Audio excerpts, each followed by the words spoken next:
Hello बच्चों, एक बार फिर से आपका स्वागत है हमारे इस बढ़िया से चैनल में जिसका नाम है फिजिक्स की दुकान।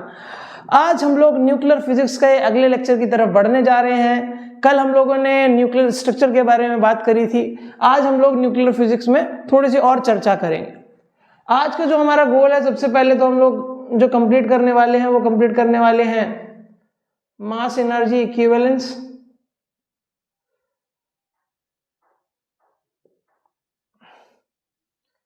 और दूसरे नंबर पे हम लोग कवर करेंगे मास डिफेक्ट, और फिर हम लोग कवर करेंगे बाइंडिंग एनर्जी।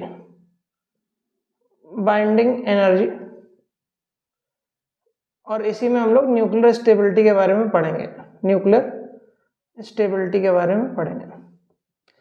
इतनी बातें आज हम लोग को करनी है, ठीक है।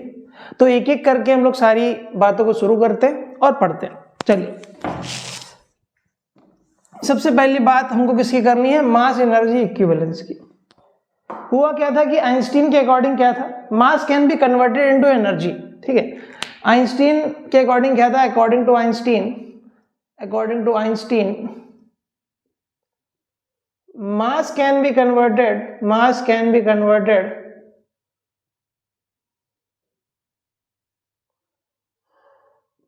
Into energy. और इन्होंने एक रिलेशन दिया एनर्जी और मास में, जिसे थ्योरी ऑफ रिलेटिविटी कहते हैं। क्या होता है? E is equal to mc square. यहाँ पे E क्या है? E is the energy.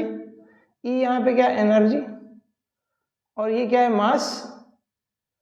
और ये this is speed of light, ठीक है। स्पीड ऑफ लाइट मतलब किसी भी मास को आपको अगर एनर्जी में कन्वर्ट करना है तो उस पे स्पीड ऑफ लाइट के स्क्वायर से मल्टीप्लाई कर दो, तो that will be converted into energy.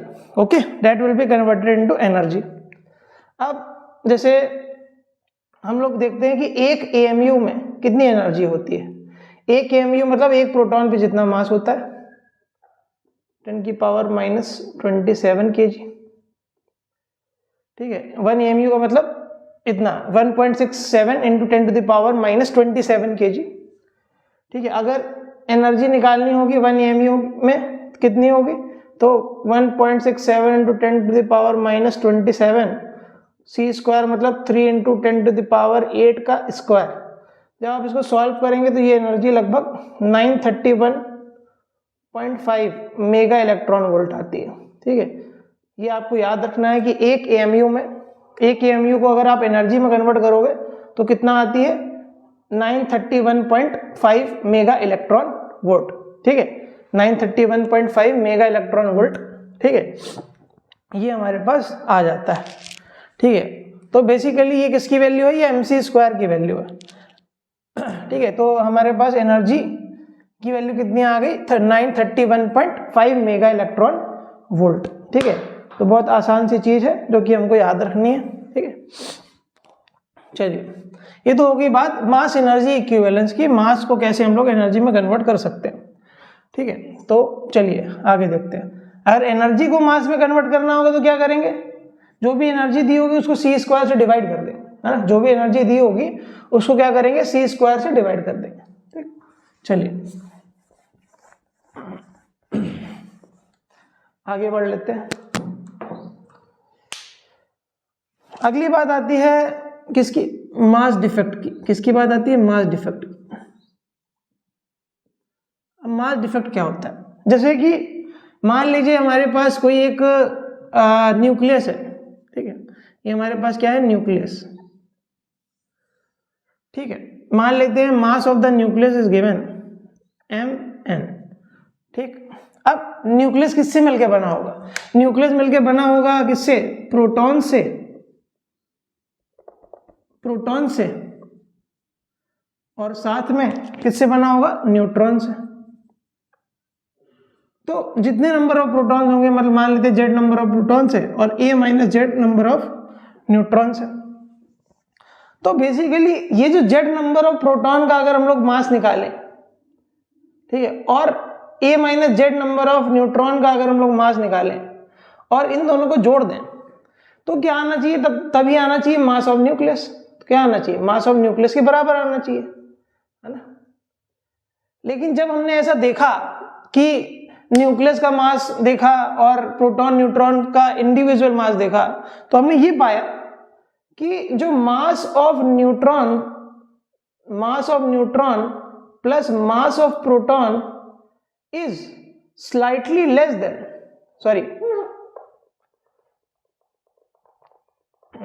Slightly, देखो ये जो मास ऑफ न्यूट्रॉन और मास ऑफ प्रोटॉन था ये स्लाइटली ग्रेटर देन था किससे, मास ऑफ न्यूक्लियस से।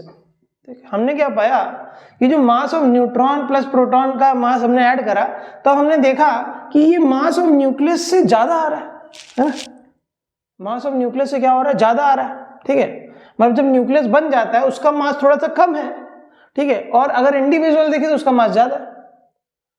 इसका मतलब क्या हो रहा है, ये कैसे हो रहा है possible.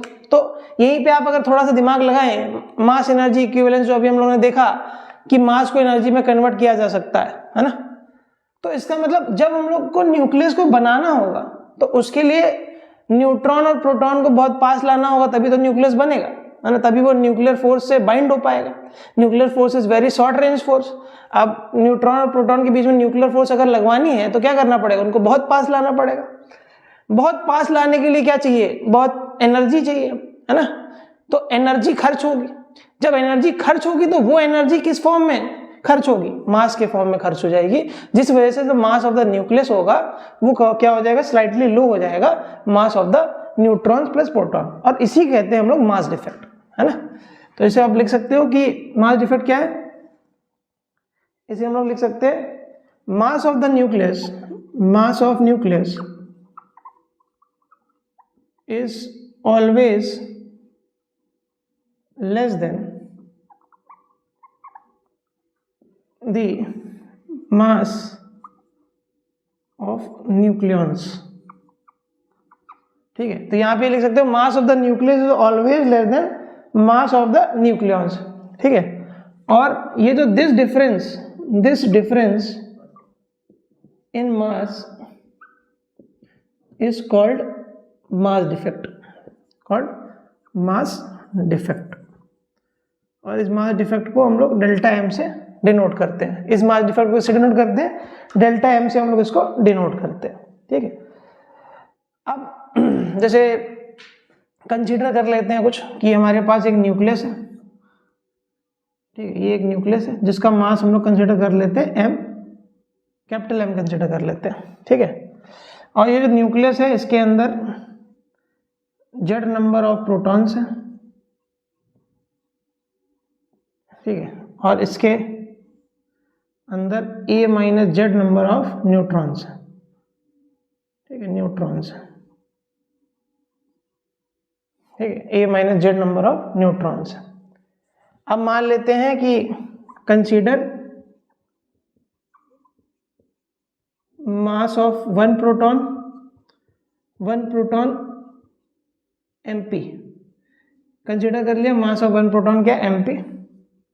Similarly mass of one neutron हमने कंसीडर कर लिया एमएन। तो क्या होगा, mass defect delta M is equal to किसके बराबर हो जाएगा, मास ऑफ प्रोटॉन, ठीक है, into Z plus mass of total neutrons minus mass of nucleus, minus mass of nucleus. ये जो वैल्यू आई इसे ही हम लोग क्या कहते हैं, इसे ही हम लोग कहते हैं मास डिफेक्ट, है ना। यही हमारा क्या है, मास डिफेक्ट का फॉर्मूला, याद रखना इसको, this is mass defect.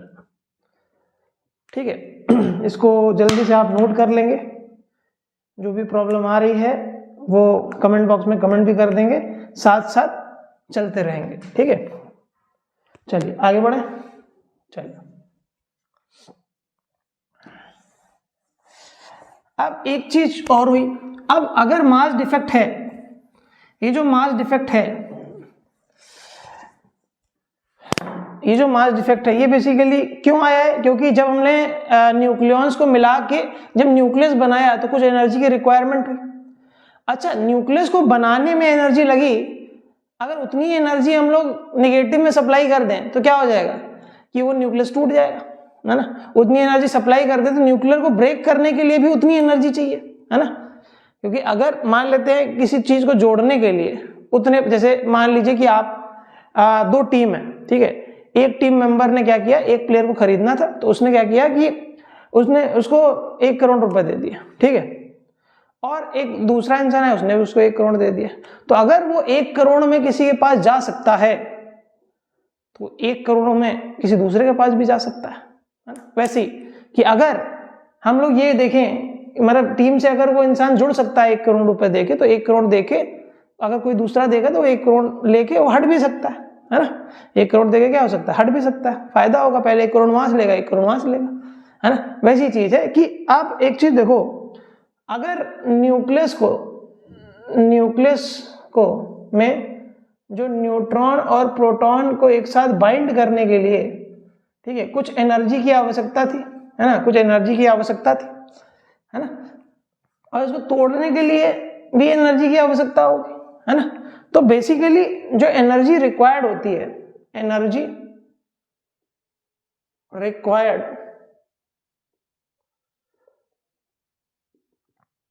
To break nucleons, break nucleus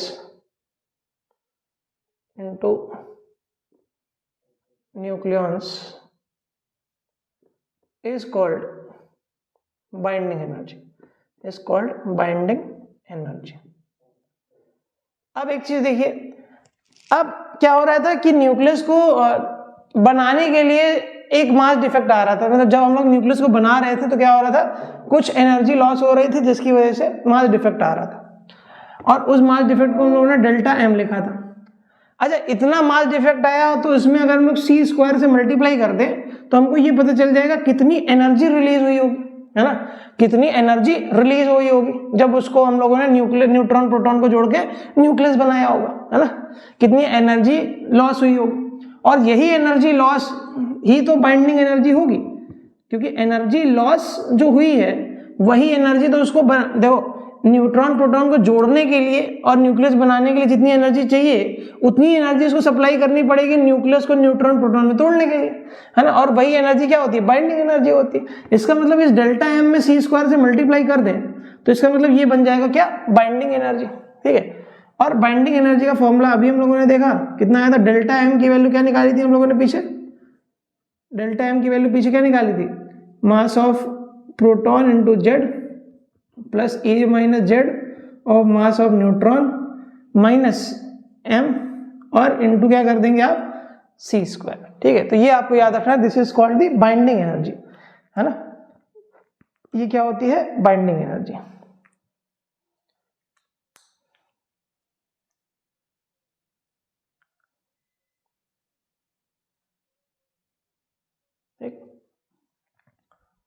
और ये हमेशा क्या होती है, ऑलवेज पॉजिटिव होगी, याद रखेंगे, ऑलवेज पॉजिटिव, ठीक है, ऑलवेज पॉजिटिव होगी, ठीक है, समझ गए, आगे बढ़े, चलो। अब क्या हुआ कि जो न्यूक्लियर की स्टेबिलिटी है, पहले कुछ साइंटिस्ट आए तो न्यूक्लियर की स्टेबिलिटी इन्होंने बाइंडिंग एनर्जी की फॉर्म में बताने की कोशिश करी, है ना, कि कहा गया कि जिसकी बाइंडिंग एनर्जी ज्यादा वो ज्यादा स्टेबल न्यूक्लियस, है ना, जिसकी बाइंडिंग एनर्जी ज्यादा वो ज्यादा स्टेबल न्यूक्लियस। लेकिन फिर क्या हुआ कि जब हमने आयरन की बाइंडिंग एनर्जी देखी, ठीक है, आयरन की बाइंडिंग एनर्जी लगभग 470 मेगा इलेक्ट्रॉन वोल्ट के आसपास थी। वहीं पे जब हमने यूरेनियम की बाइंडिंग एनर्जी देखी, यूरेनियम न्यूक्लियस की बाइंडिंग एनर्जी देखी तो देखा कि ये 1080 के आसपास मेगा इलेक्ट्रॉन वोल्ट। तो अब देखा गया कि अरे आयरन की बाइंडिंग एनर्जी लो है, इसकी बाइंडिंग एनर्जी ज्यादा है, तो क्या हम कह देंगे कि यूरेनियम इज मोर स्टेबल, ठीक है, ये मोर स्टेबल होगा। ऐसा तो है नहीं, यूरेनियम मोर स्टेबल नहीं होता है ना, यूरेनियम जो है वो मोर स्टेबल नहीं होता है, आयरन इससे ज्यादा स्टेबल होता है। और आपको ये भी बात याद रखनी, iron is the most stable nucleus, most stable nucleus, most stable nucleus. तो अब अगर बाइंडिंग एनर्जी से इसको डिफाइन नहीं कर सकते कि कौन ज्यादा स्टेबल है कौन ज्यादा कम स्टेबल है ना, क्योंकि बाइंडिंग एनर्जी को इसलिए हम लोग रेफरेंस मान के चल रहे थे, binding energy required to break the nucleus. अगर कम एनर्जी न्यूक्लियस को ब्रेक करने की चाहिए तो अनस्टेबल होना चाहिए था, लेकिन ऐसा नहीं हुआ, है ना। जब हमने बाइंडिंग एनर्जी देखी तो उससे स्टेबिलिटी को हम लोग डिफाइन नहीं कर पा रहे थे, है ना। तो हम लोग यहाँ पे लिख सकते हैं नोट डाल के कि using binding energy we cannot define the stability of nucleus, stability of nucleus। तो साइंटिस्ट सोचने लगे अब अगर बाइंडिंग एनर्जी का इस्तेमाल करके हम लोग नहीं बता सकते स्टेबिलिटी ऑफ द न्यूक्लियस, तो क्या ऐसा इस्तेमाल करें कि हम लोग को उसकी स्टेबिलिटी पता चल जाए, है ना। क्या ऐसा इस्तेमाल करें कि उसकी स्टेबिलिटी हमको पता चल जाए। तो यहाँ पे एक टर्म आया, नया टर्म आया, जिसे हम लोग कहते हैं बाइंडिंग एनर्जी पर न्यूक्लियस, है ना। बाइंडिंग एनर्जी पर न्यूक्लियस, ये हम लोगों ने अभी तक किसकी बात करी, यहाँ पे हम लोगों ने बात करी है अभी सिर्फ बाइंडिंग एनर्जी की, ठीक है। ये क्या है, बाइंडिंग एनर्जी, ठीक है। अब हम लोग बात कर रहे हैं किसकी, बाइंडिंग एनर्जी पर न्यूक्लियन। क्यों बात कर रहे हैं, क्योंकि बाइंडिंग एनर्जी से पहले हम सोच रहे थे कि इसकी स्टेबिलिटी बता पाएंगे, लेकिन फिर क्या पता चला जब हमने बाइंडिंग एनर्जी देखी कुछ एलिमेंट्स की, जैसे आयरन की, यूरेनियम की, है ना, बाइंडिंग एनर्जी देखी न्यूक्लियस की, तो हमने ये देखा कि इससे तो स्टेबिलिटी डिफाइन ही नहीं हो रही, है ना। तो हमने एक नया टर्म लाए, ठीक है, एक नया टर्म लाए जिसका नाम क्या है, जिसका नाम है बाइंडिंग एनर्जी पर न्यूक्लियंस, बाइंडिंग एनर्जी पर न्यूक्लियंस। और इसी की मदद से हम लोगों ने न्यूक्लियस की स्टेबिलिटी को डिफाइन किया, ठीक है। इसको जल्दी से नोट कर लीजिए, हम लोग आगे बढ़ते हैं। चलिए, कर लिया नोट, कर लिया नोट, कर लिया नोट, कर लिया, चलो। बहुत तेज हो आप लोग तो, वेरी फास्ट। चलो अब हम लोग हेडिंग क्या डालेंगे, बाइंडिंग एनर्जी पर न्यूक्लियंस, ठीक, बाइंडिंग एनर्जी पर न्यूक्लियंस, ठीक है। तो यहां पे ये लिख सकते हो कि बाइंडिंग एनर्जी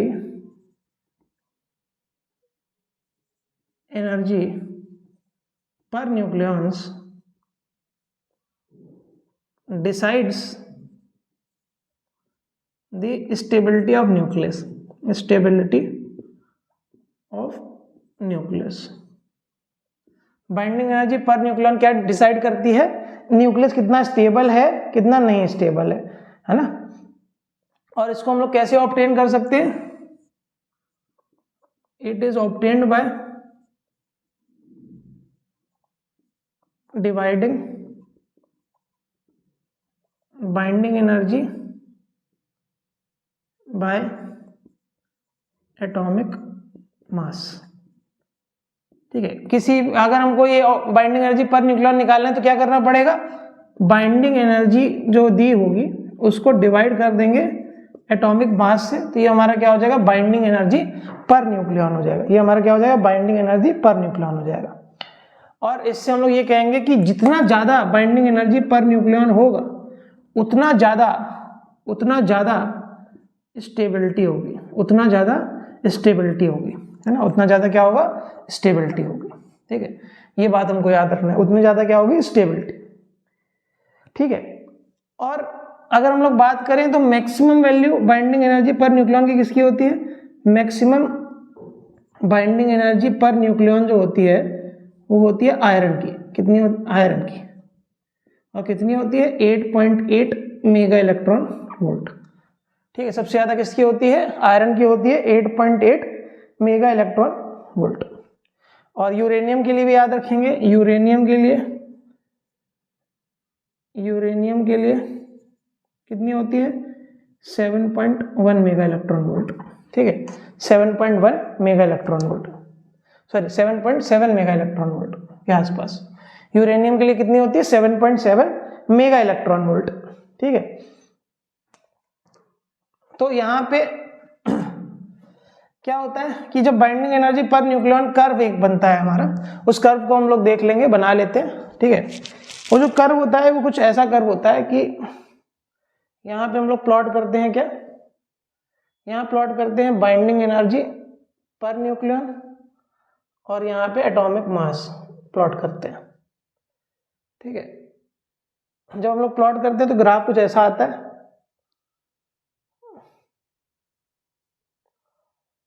ठीक,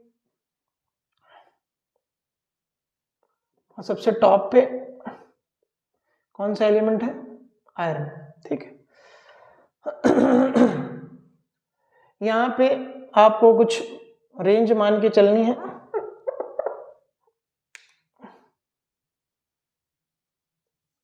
ठीक है, ये कुछ ऐसा होता है। ठीक है, ऐसे हम लोग कर्व देखा होगा आपने, ये कर्व आपकी एनसीईआरटी में भी बना और कई जगह ये बना हुआ। ठीक है, ऐसा कुछ कर्व आता है। यहाँ पे क्या होता है कि अगर आप लोग यहाँ पे देखें एटॉमिक मास जिनका लेस देन 30 होता है या फिर एटॉमिक मास जिनका ग्रेटर देन 170 होता है, ये अनस्टेबल न्यूक्लियस की कैटेगरी में आते हैं। अनस्टेबल न्यूक्लियस की कैटेगरी में आते हैं। और स्टेबिलिटी कहाँ पे होती है? एटॉमिक मास 30 से लेके एटॉमिक मास 170 के बीच में। यहाँ पे क्या होता है? ये स्टेबल न्यूक्लियस की कैटेगरी होती है, स्टेबल न्यूक्लियस। ठीक है, ये क्या होता है? स्टेबल न्यूक्लियस की कैटेगरी में आते हैं। ये बात आपको याद रखना है। ठीक, नोट डाल के यहाँ पे ये भी लिख लेंगे।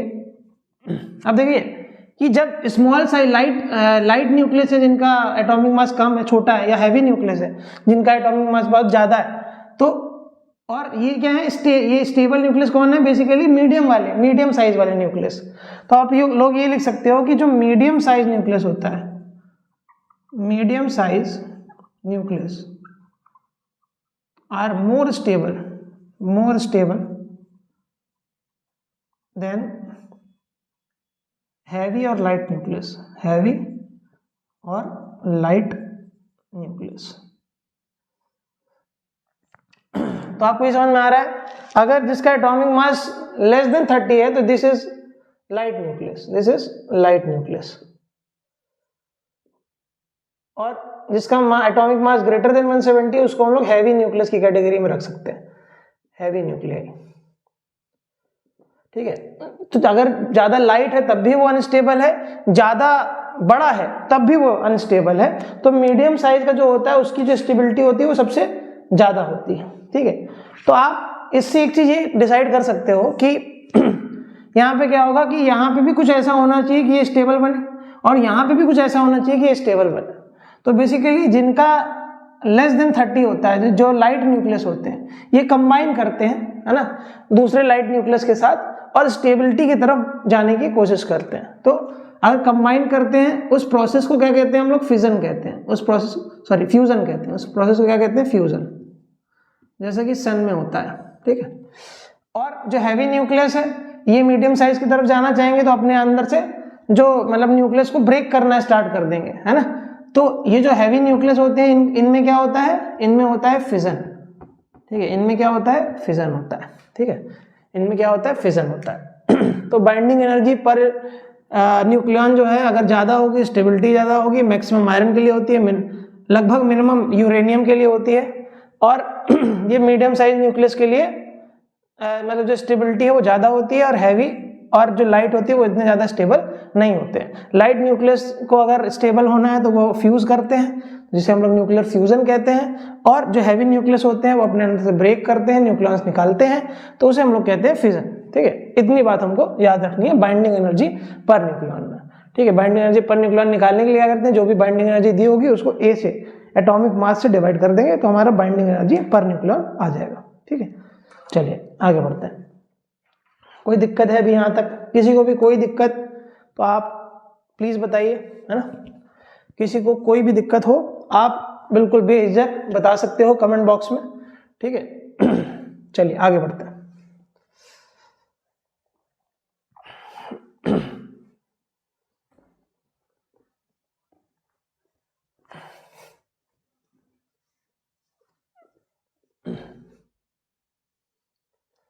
ठीक है, ये तो बात हम लोगों ने किसकी कर ली? ये हमने बात कर ली बाइंडिंग एनर्जी पर न्यूक्लियन की। ठीक है,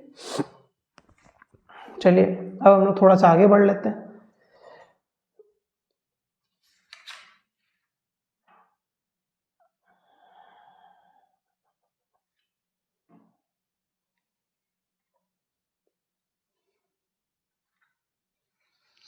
अब हम लोग बात करते हैं बहुत इंपॉर्टेंट हिस्सा जिसे हम लोग कहते हैं Q value of reaction. Q value of reaction, Q value of reaction. देखो क्या होता है क्यू वैल्यू ऑफ रिएक्शन। देखिए जैसे मान लेते हैं कि हमारे पास कोई A प्लस बी रिएक्ट करके C प्लस डी बना रहे हैं, ठीक है। A प्लस बी रिएक्ट करके क्या बना रहे हैं, C प्लस डी बना रहे हैं। ये एक न्यूक्लियर रिएक्शन है, ठीक है। मान लेते हैं ये क्या है, न्यूक्लियर रिएक्शन। तो क्यू वैल्यू को कैसे हम लोग डिफाइन करेंगे ये हमको देखना है। देखिए अगर क्या होगा कि जैसे मान लीजिए इसको कंबाइन किया, मतलब मास ऑफ A और मास ऑफ B को मिलाया, ठीक, मास ऑफ A और मास ऑफ B को मिलाया, ठीक है। तो हमने क्या पाया कि ये कन्वर्ट किस में हो गया, mass of C plus mass of D। अब ये हो सकता है कि जब ये रिएक्शन हुआ तो हो सकता है एनर्जी रिलीज हो रही हो या तो एनर्जी एब्जॉर्ब हो रही होगी, है ना, या तो एनर्जी रिलीज हो रही होगी या तो एनर्जी एब्जॉर्ब हो रही होगी। अब अगर मान लेते हैं कि पहले इसका मास ज्यादा था, बाद में इसका मास कम हो गया, मतलब पहले जो प्रोडक्ट का मास था, मास ऑफ प्रोडक्ट, वो ज्यादा था और बाद में इसका मास कम हो गया। मास कम होने का मतलब क्या हुआ, एनर्जी रिलीज हुई, है ना। मास कम होने का मतलब क्या हुआ, एनर्जी रिलीज हुई, एनर्जी रिलीज हुई, ठीक है, एनर्जी रिलीज हुई, ठीक। उसके बाद देखो अगर वही चीज उल्टी कर दे, मतलब यहाँ पे हम लोगों ने क्या लिखा, मास ऑफ ये क्या है, रिएक्टेंट इज ग्रेटर देन क्या हो, मास ऑफ प्रोडक्ट, तब उस केस में क्या होगा, एनर्जी रिलीज होगी, ठीक।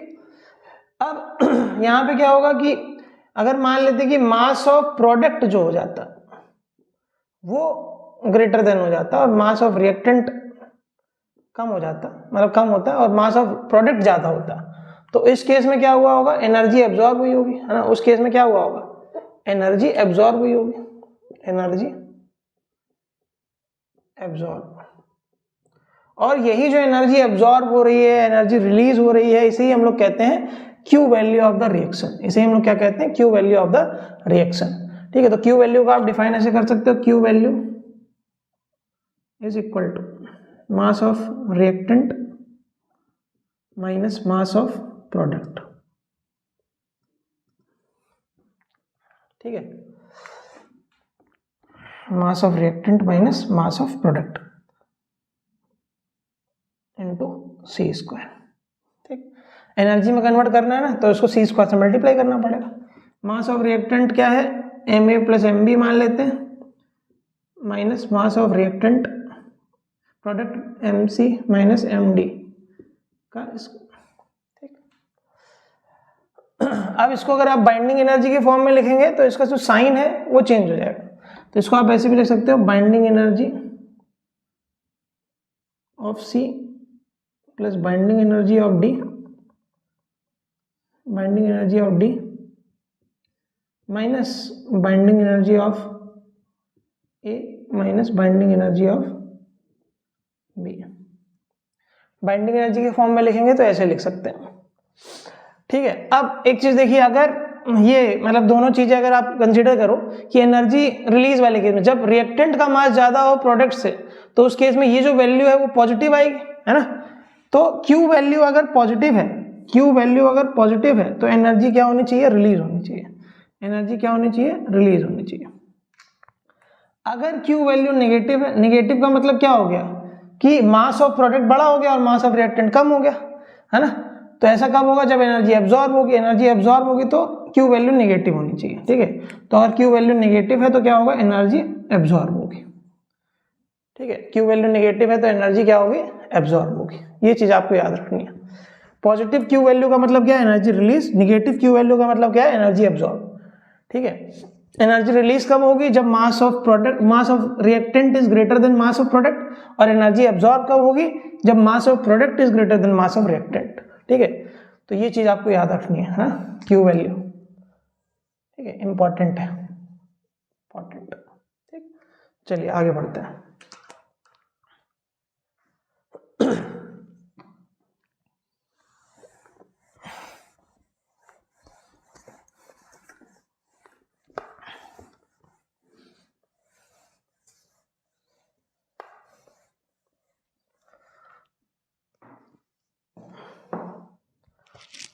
न्यूक्लियस की स्टेबिलिटी को हम लोग एक तरीके से और डिफाइन करते हैं, न्यूक्लियस स्टेबिलिटी को एक तरीके से और डिफाइन करते हैं। कैसे डिफाइन करते हैं?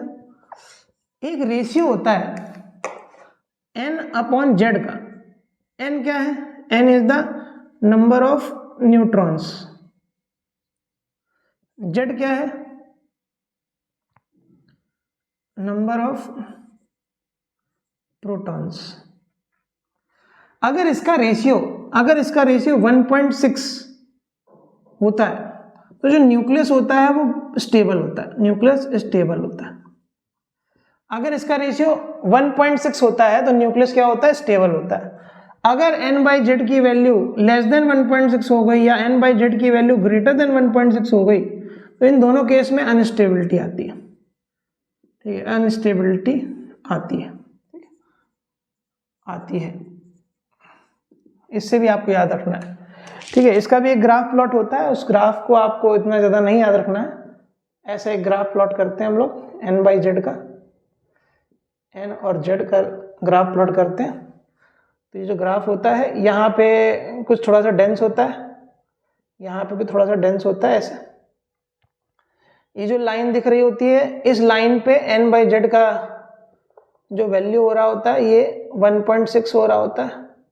यहाँ पे भी n/z का वैल्यू 1.6 हो रहा होता है, यहाँ पे n/z का वैल्यू 1 होता है। ठीक है, और बाकी जितना भी पोर्शन इस ग्राफ का होता है,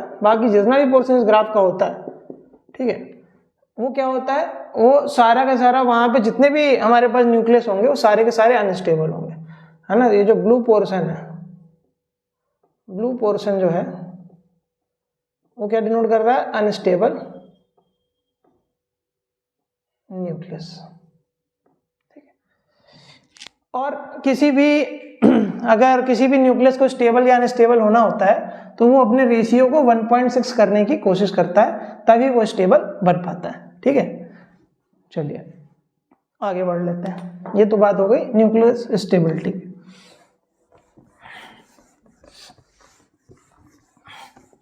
न्यूक्लियर फोर्स की हम लोग कल बात कर ही चुके थे, है ना। आज हमने न्यूक्लियर स्टेबिलिटी की, बाइंडिंग एनर्जी की, बाइंडिंग एनर्जी पर न्यूक्लियॉन की, इन सब की बात कर ली है।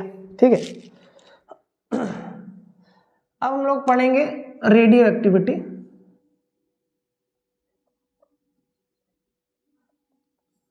ठीक है, आज थोड़ा सा ब्रीफ ले लेते हैं रेडियो एक्टिविटी का।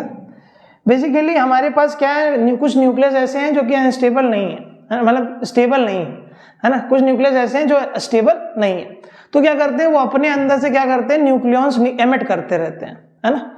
वो जो क्या होता है, फिर जो न्यूक्लियस होता है वो डिसइंटीग्रेट होने लगते हैं। क्या करने लगते हैं? अपने आप को डिसइंटीग्रेट करने लगते हैं। और वही जो डिसइंटीग्रेशन ऑफ न्यूक्लियस होता है उसे हम लोग कहते हैं रेडियो एक्टिविटी, है ना। ये बेसिकली क्या है? डिसइंटीग्रेशन ऑफ न्यूक्लियस, उसे हम लोग क्या कहते हैं? Radio activity. और ये जो डिसइंटीग्रेशन है ये डिके की फॉर्म में होता है ना, डिकेज की फॉर्म में होता है। कुछ पर्टिकुलर डिकेज है जैसे कि अल्फा डिके, बीटा डिके और गामा डिके, या फिर इलेक्ट्रॉन कैप्चर। ये कुछ डिकेज हैं जिनकी फॉर्म में जो न्यूक्लियस का डिसइंटीग्रेशन होता है। ठीक है, अल्फा डिके में क्या होता है? अल्फा पार्टिकल निकलता है। बीटा डिके दो प्रकार के होते हैं, एक होता है बीटा पॉजिटिव, एक होता है beta negative decay. Beta positive में पॉजिट्रॉन निकलता है और बीटा नेगेटिव में इलेक्ट्रॉन निकलता है। गामा डिके में गामा रेज निकलती है और इलेक्ट्रॉन कैप्चर में इलेक्ट्रॉन न्यूक्लियस में कैप्चर हो जाता है ना। इलेक्ट्रॉन न्यूक्लियस में कैप्चर हो जाता है। ठीक है,